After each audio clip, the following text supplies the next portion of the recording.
ഷാരോൺ കേസിൽ പ്രതി ഗ്രീഷ്മയ്ക്ക് ലഭിച്ച വധശിക്ഷ മേൽക്കോടതിയിൽ നിലനിൽക്കുവാൻ സാധ്യത കുറവാണ് എന്നുള്ള അഭിപ്രായവുമായി പ്രമുഖ അഭിഭാഷകർ രംഗത്തെത്തിയിരിക്കുകയാണ്.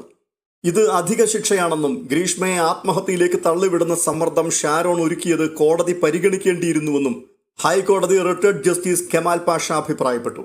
ഷാരോൺ കേസിലെ വിധിയിലൂടെ ഏറ്റവും അധികം ഗുണം ലഭിക്കുവാൻ പോകുന്നത് പ്രതി ഗ്രീഷ്മയ്ക്ക് തന്നെയാണെന്നും സുപ്രീം കോടതി അഭിഭാഷകൻ ശ്രീജിത്ത് പെരുമനയും അഭിപ്രായപ്പെട്ടു.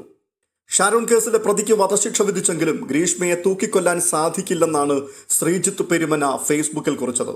വിചാരണ കോടതി വിധി ആദ്യത്തെ അപ്പീൽ കോടതിയിൽ തന്നെ ദുർബലപ്പെടുമെന്നുള്ളത് ഉറപ്പാണ്. വിഷം നൽകിയുള്ള കൊലപാതകം സ്നേഹത്തിന്റെ പേരിലാണ് എന്നതുകൊണ്ടോ ആന്തരിക അവയവങ്ങൾ നശിച്ചു എന്നതുകൊണ്ടോ അപൂർവങ്ങളിൽ അപൂർവമാകുന്നില്ല.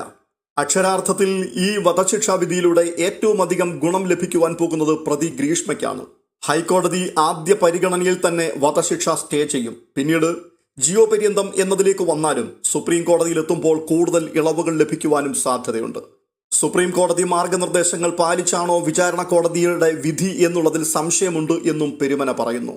ഈ പെൺകുട്ടിക്ക് 24 വയസ്സ് മാത്രമേ ഉള്ളൂ. പക്വത വളരെ കുറവാണ്. അതുകൊണ്ടാണ് ഷാരോണുമായുള്ള ബന്ധത്തിൽ പെട്ടുപോയത് പോലും. പിന്നെ രക്ഷപ്പെടുവാൻ ഒരു മാർഗവുമില്ല എന്നായി. ഷാരോണിന്റെ കയ്യിൽ ഗ്രീഷ്മയുടെ ചിത്രങ്ങളും ദൃശ്യങ്ങളും എല്ലാം ഇരിപ്പുണ്ട്. ഇത് കാട്ടി അവസാനം ഭീഷണിയുണ്ടായി. ഈ കുട്ടി കസ്റ്റഡിയിലായിരുന്നപ്പോൾ ലൈസോൾ എടുത്ത് കുടിച്ച് ആശുപത്രിയിലായിട്ടുണ്ട്. ആത്മഹത്യക്ക് ശ്രമിച്ചതാണവൾ. മരിച്ചുപോയാലോ എന്ന് കരുതി മജിസ്ട്രേറ്റ് അന്ന് മൊഴി രേഖപ്പെടുത്തി. ഷാരോണിന്റെ കയ്യിൽ നിന്ന് രക്ഷപ്പെടുവാൻ ഒരു മാർഗവുമില്ലെന്നാണ് ഗ്രീഷ്മ അന്ന് മൊഴി നൽകിയത്. ആത്മഹത്യക്കായി ശ്രമിച്ചതാണെന്നും അവൾ പറഞ്ഞിരുന്നു.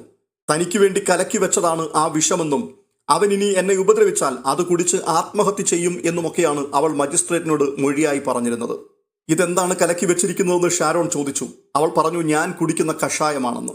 എന്നാൽ ഞാനൊന്ന് കുടിച്ചു നോക്കട്ടെ എന്ന് പറഞ്ഞപ്പോൾ അവളെടുത്ത് ഒഴിച്ചു കൊടുക്കുകയായിരുന്നു എന്നും മൊഴിയിലുണ്ട്. തനിക്ക് കിട്ടാത്തത് വേറെ ആരും അനുഭവിക്കേണ്ടെന്ന് പറഞ്ഞ് ഗ്രീഷ്മയെ ഷാരോൺ ശാരീരികമായി ഉപദ്രവിച്ചിട്ടുണ്ട് എന്നാണ് പറഞ്ഞിരിക്കുന്നത്. അതിന്റെ സത്യാവസ്ഥ നമുക്കറിയില്ല. ജീവപര്യന്തത്തിൽ നിൽക്കേണ്ട കേസാണ് ഇതെന്ന് എനിക്ക് തോന്നുന്നു. അപൂർവങ്ങളിൽ അപൂർവമായൊരു കേസായി ഇതിനെ പരിഗണിക്കുവാൻ കഴിയില്ല എന്നാണ് കെമാൽ പാഷ കുറിച്ചിരിക്കുന്നത്.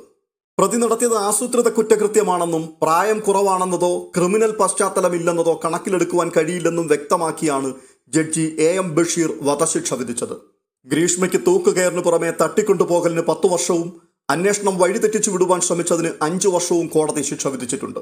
തെളിവ് നശിപ്പിച്ച ഗ്രീഷ്മയുടെ അമ്മാവൻ നിർമ്മലകുമാരൻ നായർക്ക് 3 വർഷം തടവാണ് ശിക്ഷ. ഷാരോൺ വധക്കേസ് പ്രതി ഗ്രീഷ്മയ്ക്ക് പരമാവധി ഇരട്ട ജീവപര്യന്തം വരെയാണ് പല നിയമവിദഗ്ധരും പ്രവചിച്ചിരുന്നത്. എന്നാൽ നെയ്യാറ്റിൻകര ജില്ലാ അഡീഷണൽ സെഷൻസ് കോടതി ജഡ്ജി AM ബഷീർ വിധിച്ചത് തൂക്കുകയറാണ്. 24 വയസ്സേ പ്രായമുള്ളൂവെന്നും ക്രിമിനൽ പശ്ചാത്തലമില്ലെന്നും പഠിക്കാൻ മിടുക്കിയാണെന്നുമുള്ള വാദങ്ങളെല്ലാം തള്ളിക്കൊണ്ടായിരുന്നു പരമാവധി ശിക്ഷാവിധി. 8 മാസത്തിനിടയിൽ 4ാമത്തെ കുറ്റവാളിക്ക് വധശിക്ഷ വിധിക്കുന്ന ജഡ്ജി എന്ന പ്രത്യേകതയും AM ബഷീറിനുണ്ട്. കഴിഞ്ഞ മെയ്യിൽ വിഴിഞ്ഞം മുലൂർ ശാന്തകുമാരി വധക്കേസിലാണ് AM ബഷീർ ഇതിനു മുൻപ് വധശിക്ഷ വിധിച്ചത്. ഒരു സ്ത്രീയടക്കം 3 പേർക്കാണ് അന്ന് തൂക്കുകയർ വിധിച്ചത്. ഇപ്പോൾ ഗ്രീഷ്മ കൂടിയായതോടെ വധശിക്ഷ കാത്ത് കേരളത്തിലെ ജയിലിൽ കഴിയുന്ന 2 സ്ത്രീകൾക്കും ശിക്ഷ വിധിച്ചത് ഒരേ ജഡ്ജി തന്നെ. ന്യായാധിപൻ എന്നതിലപ്പുറം മറ്റു ചില മേഖലകളിലും AM ബഷീർ പ്രശസ്തനാണ്. സാഹിത്യകാരനായ ന്യായാധിപൻ എന്നാണ് കോടതി മുറികളിൽ ഇദ്ദേഹം അറിയപ്പെടുന്നത്. നിരവധി നോവലുകളുടെയും കഥാസമാഹാരങ്ങളുടെയും സഞ്ചാര സാഹിത്യ കൃതികളുടെയും രചയിതാവായാണ് ഇദ്ദേഹം അറിയപ്പെടുന്നത്. ഇതിൽ തെമിസ് എന്ന കുറ്റാന്വേഷണ നോവൽ ശ്രദ്ധേയമാണ്. ജെ കേസ് എന്ന കേസ് സ്റ്റഡിയും ഉറുപ്പ, പച്ചമനുഷ്യൻ, റയറ്റ് വിഡോസ് എന്നീ നോവലുകളും, ഒരു പോരാളി ജനിക്കുന്നു എന്ന കഥാസമാഹാരവും, ജംറ എന്ന സഞ്ചാര സാഹിത്യ കൃതിയും ഇദ്ദേഹത്തിൻ്റെതായിട്ടുണ്ട്. തൃശൂർ വടക്കാഞ്ചേരി സ്വദേശിയായ ഇദ്ദേഹം അഭിഭാഷകനായിരിക്കെ 2002 ജുഡീഷ്യൽ 1ാം ക്ലാസ് മജിസ്ട്രേറ്റായി നിയമനം ലഭിച്ചത്.